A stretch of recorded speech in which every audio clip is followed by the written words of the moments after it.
Bienvenue dans cette vidéo. Nous allons voir un peu le contrat, sinon on va voir les différents contrats liés au salaire. Alors, au niveau de la page de garde, une fois que les informations au niveau des salariés sont bien renseignées, voilà, ça on l'a déjà vu dans le volet paramétrage, une fois que c'est bien renseigné, il faille maintenant saisir le contrat de ces individus, sinon de ces salariés s'il vous plaît. Alors donc, on va ressortir au niveau de la page de garde, on va cliquer sur Info contrat.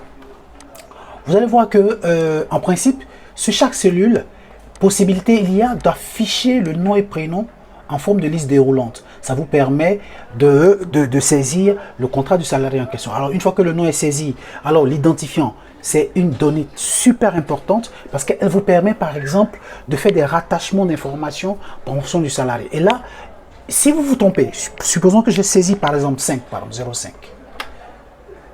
Vous allez voir qu'il y a une surbrillance rouge. Et même, encore le fichier dit, cette valeur ne correspond pas. Vous comprenez? Donc du coup, vous ne pouvez pas vous tromper en principe. Alors, vous avez vu, il s'est repositionné en 1. Donc, une fois que je le supprime par exemple. Alors donc, c'est super important. Alors, je tenais à préciser que tout ce qui est rouge, tout ce qui s'affichera en rouge dans les outils Eviboni sont en principe des alertes pour vous dire qu'il y a un problème au niveau de ce que vous êtes en train de faire. Donc, il convient à vous de rechercher le problème et de résoudre ce qu'il faut. Alors on ressaisit son identifiant, c'est 1. Alors, je saisis selon son contrat, son timing hebdomadaire. Alors, du coup, dans certaines entreprises, on passe de 40 heures par semaine à 48 heures par semaine, ainsi de suite. Donc, en fonction de votre entreprise, alors 40 heures, c'est 8 heures par jour, du lundi au vendredi. Alors, donc, dans ce cas, on saisit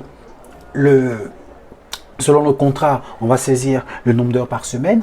On va ressaisir à nouveau la date d'embauche de l'individu. Une donnée très importante. Ça nous permet aussi, enfin, ça permet à l'outil de pouvoir avoir un début et bien éventuellement. Alors, si ce dernier, par exemple, est en contrat de CDD, pas la peine de mettre puisqu'on ne connaît même pas la date de rupture.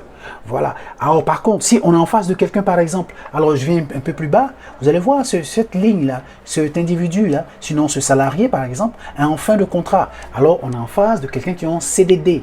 Donc on connaît le thème de la fin du contrat et il faut, voilà, tout simplement, voilà, dans cette liste déroulante là, les différents types de motifs de rupture, il faut saisir. Si on est en face de quelqu'un par exemple, c'est un cas de licenciement, on connaît la date d'arrêt du contrat, il faut saisir la date d'arrêt du contrat, effectivement le motif, il faudra saisir licenciement. Alors une fois que toutes ces données là sont bien saisies, correctement saisies, ben, on peut passer à l'édition des bulletins de salaire et